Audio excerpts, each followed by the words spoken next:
Teras Parlemen, terminal aspirasi kita, ngobrol bersama wakil rakyat dalam suasana santai lepas di teras Parlemen.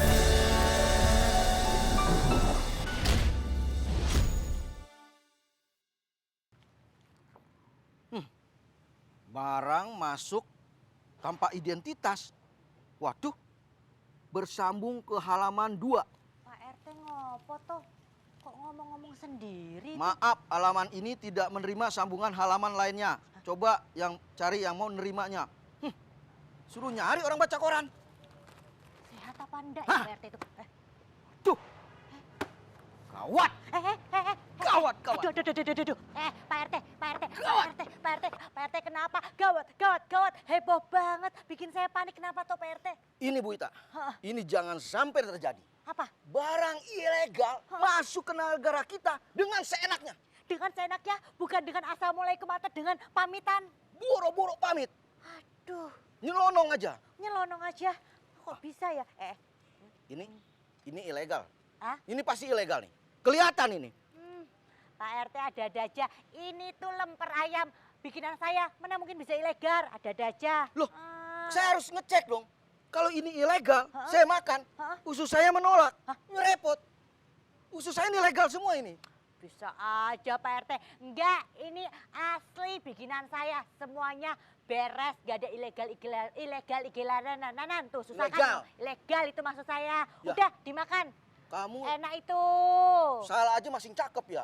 Bisa aja Pak RT. Waalaikumsalam. Waalaikumsalam. Anakku si cantik. Saya sama papa. Papa Pak RT bisa aja. Pak RT kenapa tau pagi-pagi gawat-gawat ngebahas ilegal-ilegalan? Emang ada berita apa di koran? Ada berita Ini Bu, ini jadi ada yang masuk barang ilegal. Ini kan bisa gawat. Kan? Sembarangan masuk nanti bahaya kita. Lah Iya kan sih. biasanya kalau ada barang masuk kan ada yang penerimanya itu loh. Apa bagian karantina barang-barang dari luar negeri dites dulu, dilihat-lihat dulu biar kalau udah aman baru boleh masuk toh. Ada badannya itu, badan karantina. Bu Ita tahu? Ya tahu toh. Tahu kan kamu? Aduh. Oh, Wah, Pak RT ketinggalan primbon jauh. saya. Makanya Pak RT tulis. Primbon Makanya saya primbonnya nggak komplit. Aduh, jadi benar Bu Ita. Ya bener toh. Waduh, saya ketinggalan zaman nih. Aduh, jadi itu barang ada yang ngawasin. Aduh, ini kita nggak salah milih RT tuh ya. Udah. Mungkin Pak RT agak lelah, harus dikasih minum. Mau minum apa Pak RT? Saya minum Oh, Teh. yaudah. Aku Teh. bikin dulu ya, Ah, Bu. Teh, jangan pakai gula. Gula lagi mahal. Oh. Ya, ah. Oke. nggak usah pakai gula, nggak apa-apa. Teh saya minum, saya lihat muka Bu Ita juga udah manis. Bisa aja Pak RT gombalnya. Terus ada berita apa lagi tentang itu? Badan-badan itu ada apa lagi?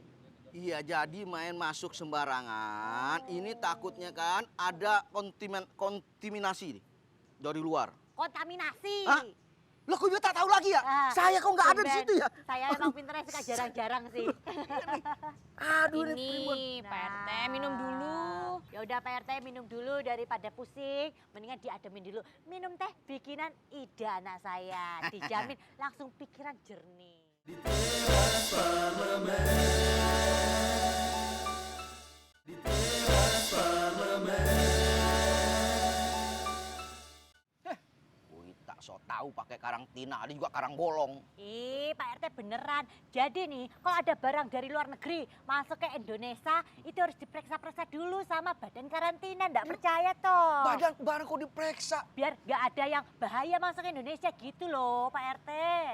Yang ngawasin siapa? Bu Ita nih sembarangan ngomong loh Bu Yang Ita. ngawasi yo badan karantina. Pak RT iki piye toh? Dikasih tahu muter aja, muter. Udah kayak gangsingan muter-muter kok dijelasin nggak ngerti-ngerti toh. Ini loh Pak RT ini ngeyel banget. Ibu kan kasih tahu kalau ada barang dari luar negeri masuk ke Indonesia kan diperiksa dulu pakai badan karantina. Pak RT nggak percaya toh. Betul itu Pak RT. Assalamualaikum. Waalaikumsalam. Gimana, Apa Bu Ita? kabar, Pak Herman? Pak RT, Sehat, sehat? Pak ya? Ayo, Pak RT pindah Udah aja, pindah. sehat. Duduk sini ya. Iya, Ya, duduk Pak. silakan, Pak. Cari, Pak. Mau dibikin Ya. apa, Ini Pak nih. Lagi apa tadi ribut-ribut? Ini Pak, nih dia. Duduk. Ini Bu Ita nih so tahu Pak. Hmm. Katanya barang yang masuk itu di karantina. Hah. Apa benar Pak? Jadi begini, negara itu ada aturannya.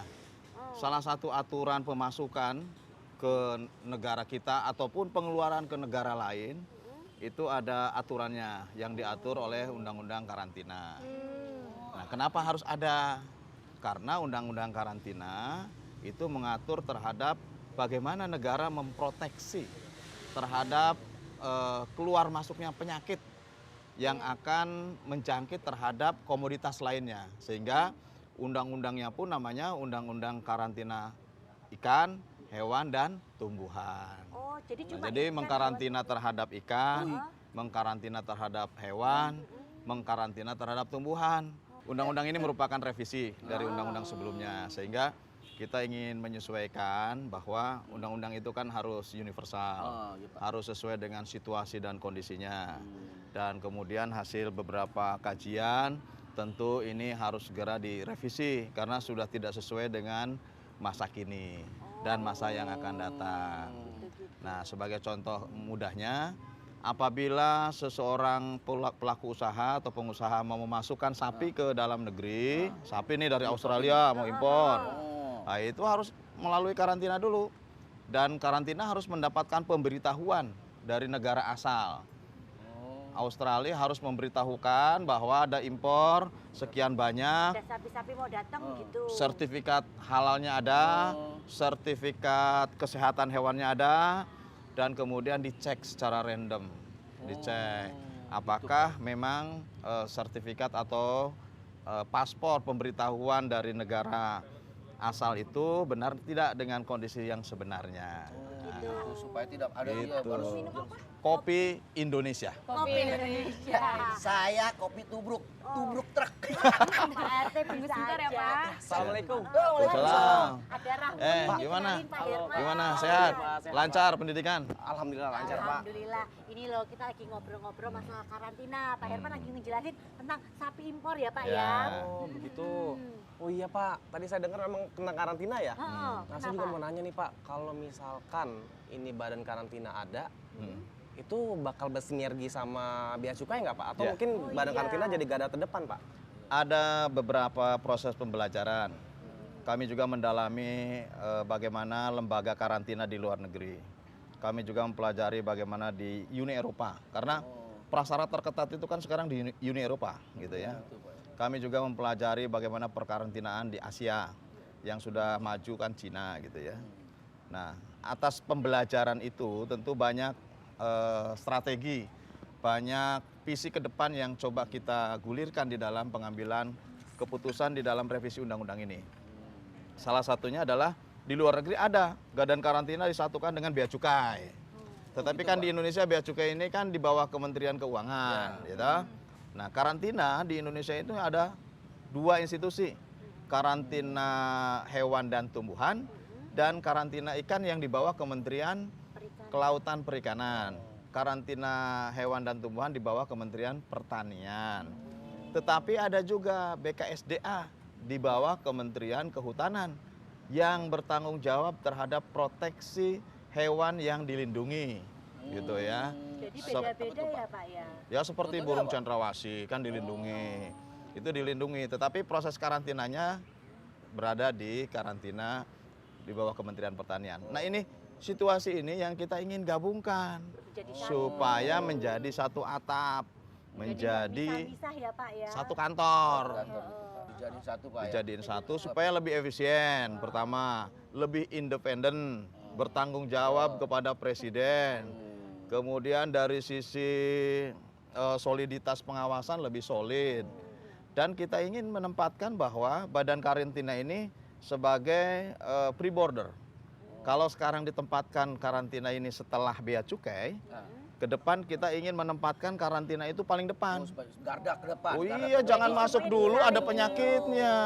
Penyakitnya ditangkal dulu, baru kemudian secara administrasi. Jangan administrasi dulu masuk, Udah keburu masuk nanti. kalau penyakitnya bawa keburu penyakit. masuk. SDM-nya gimana, Pak? Apakah udah siap Udah untuk siap berdagang? Ya. belum nih, Pak? Kalau berbicara SDM memang hitung-hitungan kami pada waktu perencanaan pembentukan karantina yang lebih ideal, lebih kuat dan lebih memberikan daya dukung terhadap proteksi secara nasional memang tidak cukup. Karena pintu masuk ke negara kita kan banyak sekali. Kalau dari sisi kemampuan saya kira kita sudah cukup mampu ya. Dari sisi infrastruktur kita butuh tambahan infrastruktur. Kemudian yang paling pasti di dalam undang-undang ini kita ingin menempatkan karantina ini sebagai garda terdepan, proteksi to state ya. Jadi gini, kalau sekarang era keterbukaan masyarakat ekonomi ASEAN, mungkin nanti diperbesar menjadi masyarakat ekonomi ASEAN plus China. Iya. Nanti ada bilateral agreement free trade area dengan Australia. Berarti apa? Berarti semua sistem tarif itu tidak boleh berlaku. Sistem perdagangan bebas keluar masuk. Nah, kalau tidak ada aturan, tidak ada penjaga negara yang ini bisa lebih memproteksi terhadap negara kita, kita juga punya 250 juta masyarakat yang harus dilindungi oleh kekuatan Waduh, undang-undang. kalau mikirin masyarakat banyak agak Gitu. berat ya. Biar nggak berat, diminum dulu, Pak. Di teras parlemen. Di teras parlemen. Ya, yang mau nanya silakan. Ya. Kamu Bayan mana di Saya, sini? Pak, Silakan. saya mau nanya. Ya, Jangan malu-malu. Iya, Pak RT nggak malu-malu. Pak Herman, kan sekarang katanya kan kebagian karantina semakin diperketat. Emangnya pernah ada kejadian apa sih sampai harus Ya. diperketat gitu, Pak? Ada penyakit pernah masuk Indonesia toh? Jadi ada yang pakai diketat itu. Pak RT, Pak Herman, bukan Pak RT. Herman Ya, yang siapa ngerti. tahu Pak RT tahu ya. Iya, Pak. Oh. Saya pengen kayak Bapak gitu, pengen tahu semua gitu, Pak. Gaya banget, Pak Jadi RT. banyak ya implikasi dari karantina yang terbuka, karantina yang tidak ketat, yang tidak memiliki aturan yang baik. Pernah Indonesia endemik penyakit mulut dan kuku untuk sapi. Itu penyakit seperti Ini kan apa, bukan Pak? hanya berbahaya terhadap sapi, tetapi juga berbahaya terhadap kesehatan masyarakat. Gitu. Kemudian penyakit tumbuhan banyak ya, berkaitan dengan kemarin juga kita temukan dari apel California itu juga Yang ada, merah-merah itu. betul. Apa Jadi itu? ada ada ulat yang saya kira ini juga sangat berbahaya. Makanya mendingan makanan lokal aja, Nah. salak. Tuh. Memang ini yang kemudian kita memperketat terhadap masuknya terhadap berbagai pangan baik segar maupun olahan gitu ya. Termasuk juga bunga-bungaan. Dan ini bukan kewajiban karantina untuk menangkal berbagai penyakit, potensi penyakit dari luar, tetapi juga karantina Indonesia juga harus memberikan jaminan terhadap berbagai produk yang itu menjadi produk yang keluar dari Indonesia. Oh, yang mau diekspor. Produk yang ekspor itu juga harus melalui perkarantinaan. Misalkan udang. Udang kita kan juga dikonsumen secara luas, besar di dunia ya. Itu juga harus melalui perkarantinaan, harus diuji secara laboratorium dan kemudian ada uji lapangan dan lain sebagainya. Termasuk terhadap palet.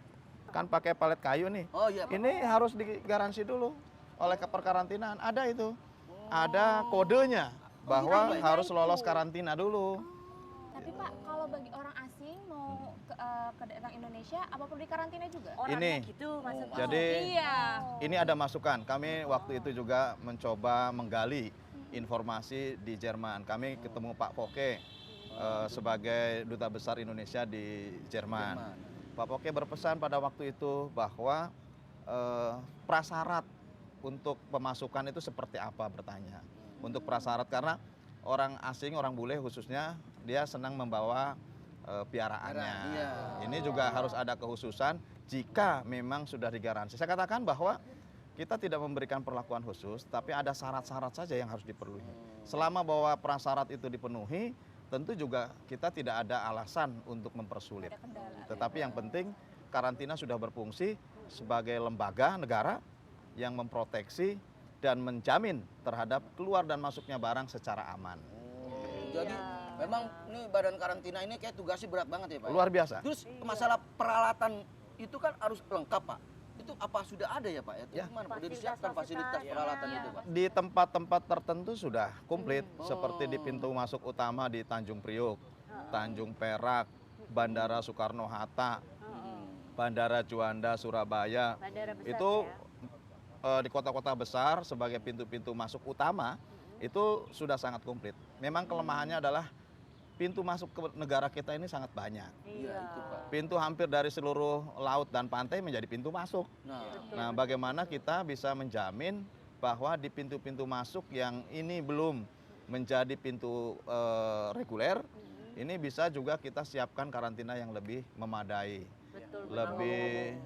lebih tertata dan lebih menjamin terhadap pelaksanaan perkarantinaan kita. Gitu. Ngomong-ngomong soal pintu masuk nih Pak, itu bagaimana kalau yang menyelundupkan hewan Pak? Jadi penyelundup hewan tertangkap, apakah hewan yang diselundupkan itu Ya. dikarantina atau mungkin langsung dimasukkan ke ini, ke Ka- taman safari atau kebun Kalau binatang? untuk barang mati, ya seperti penyelundupan daging, penyelundupan pangan, olahan yang masuk, itu wajib dimusnahkan. oh gitu ya Pak ya?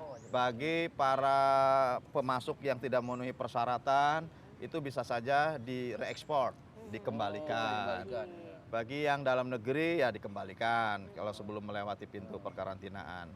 Nah kemudian bagi hewan-hewan yang memang itu kemudian terindikasi menyebarkan penyakit ya dimusnahkan. Tetapi kalau itu penyelundupan itu dilepaskan kembali ke alam. Nah, karena undang-undangnya begitu. Nah, kami ada Undang-Undang 5 tahun 90 tentang konservasi sumber daya alam dan ekosistemnya. Yang ini juga paralel antara revisi Undang-Undang 590 dengan revisi Undang-Undang Karantina tahun 92.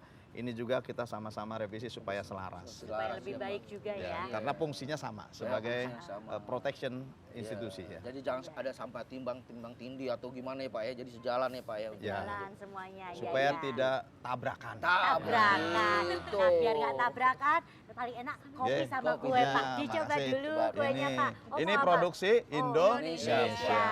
Di teras parlemen.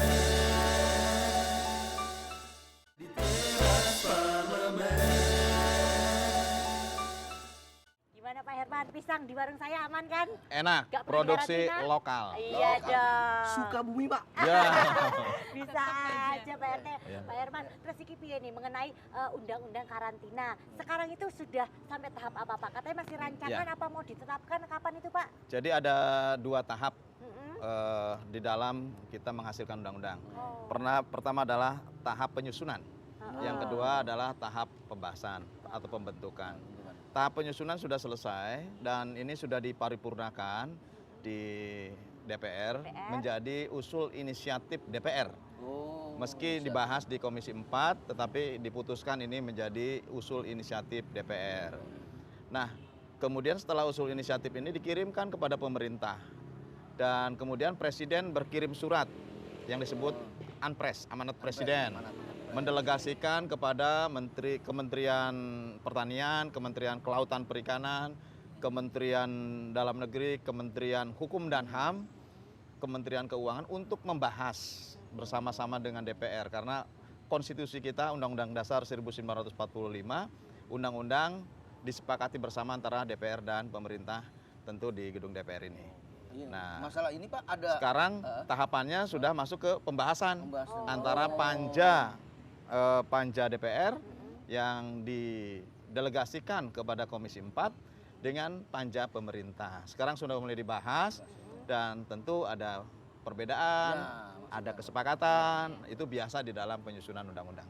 Jadi seru ya Pak, ada pro kontranya ya Pak ya. Seru, misalkan kelembagaan itu sudah kita putuskan bahwa untuk karantina di dalam revisi ini menjadi lembaga tersendiri di bawah dan bertanggung jawab langsung kepada Presiden. Ini menjadi lembaga independen, ini lembaga yang kuat karena ini menjaga keutuhan negara kesatuan Republik Indonesia.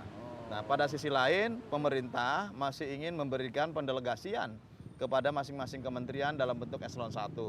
Misalkan untuk Kementerian Pertanian tetap sebagai Badan Karantina Kementerian Pertanian, levelnya eselon 1. Kemudian di Kelautan Perikanan ada Badan Karantina Kementerian Kelautan dan Nah, Perikanan. akhirnya misah-misah lagi dong Pak, gak jadi satu ya? Itu dia, kami berpikir supaya lebih efisien, kemudian lebih kemampuan sumber dayanya lebih efektif ya lebih Pak efektif, ya? Heeh. kemudian lebih independen ini gitu, penting, Pak. independen Pak, ini independen itu supaya penting. apa?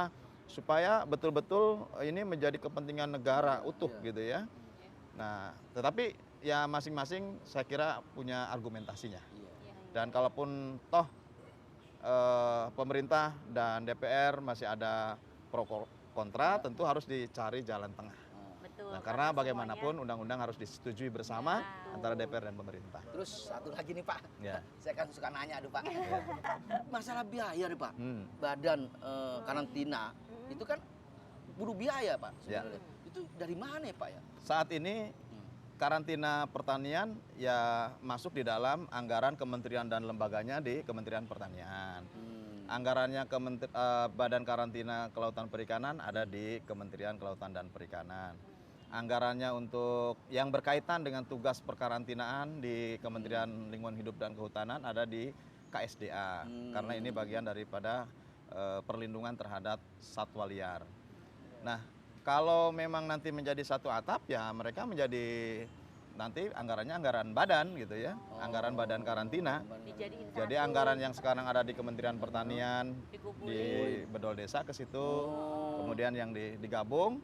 Tapi kalau kembali lagi kepada masing-masing kementerian, yang penting undang-undangnya juga nanti kita rumuskan secara komprehensif, holistik dan futuristik gitu ya, masa iya, depan. Pak. Nah, itu yang penting.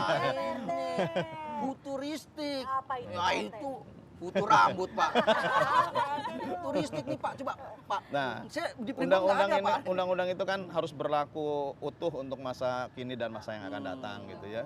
Nah, sehingga berbagai program dan anggarannya harus menjamin itu.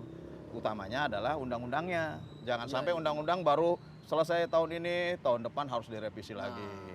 Tahun berikutnya harus, nah ini jangan. Kalau bisa berlaku 25 tahun lah minimal. Nah, itu kan lebih Ya, jadi supaya kan ada lebih perubahan efisien. perubahannya. Panjang ya, Pak, Jangka ya? panjang. Ya, supaya jangan bingungan kita juga ya Pak ya masyarakat. Yang pasti kecil ya, Pak, ya. kalau kinerja badan karantina atau lembaga karantina, apakah nanti digabungkan atau tetap berada di kementerian masing-masing, tentu ini menjadi sebuah lembaga negara, lembaga pemerintah, baik di bawah presiden maupun di bawah kementeriannya masing-masing, yang menjamin terhadap sistem keamanan, kesehatan pangan kita. Iya, iya. Yang menjamin juga terhadap nilai kompetitif terhadap produk-produk kita untuk ekspor ke luar negeri. Luar negeri juga merasa aman dengan Iya. barang-barang made in Betul. Indonesia. Kalau orang luar itu merasa aman dengan produk kita, pasti mereka juga akan memberikan apresiasi kepada kita. Dan ini butuh ketelatenan, butuh keseriusan kita. Iya. Dan mudah-mudahan ini bisa menjadi undang-undang yang bermanfaat bagi rakyat, bangsa, dan negara.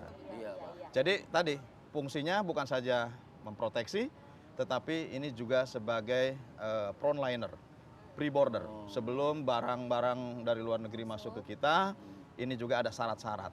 Jika memang sebuah produk itu menjadi keunggulan bangsa kita, ya enggak perlulah masuk. Nah, Kita pakai prasyarat-prasyarat yang lebih ketat. benar Pak. Karena kalau kita kemudian mengenakan tarif, mengenakan syarat-syarat dalam perdagangan, itu kan menabrak terhadap kesepakatan keterbukaan era perdagangan saat ini. Jadi yang Jangan paling bebas enak ya, Pak. produk lokal aja, Iya. dijamin aman. Kita dijamin memproteksi nggak perlu karantina. non tarif No. dengan syarat-syarat yang lebih Jelas, ketat. Nah, contohnya kayak ini produk lokal semua. Iya. Mendingan nikmati dulu biar semua orang-orang lokal, pengusaha lokal kayak kita-kita Iya. bisa ikut terbantu. Bu Ita, Apa? ini non tarif kan? Non-tarif. Non tarif Pak. Tarif. Tadi bebas Pak. Ujung-ujungnya enggak enak.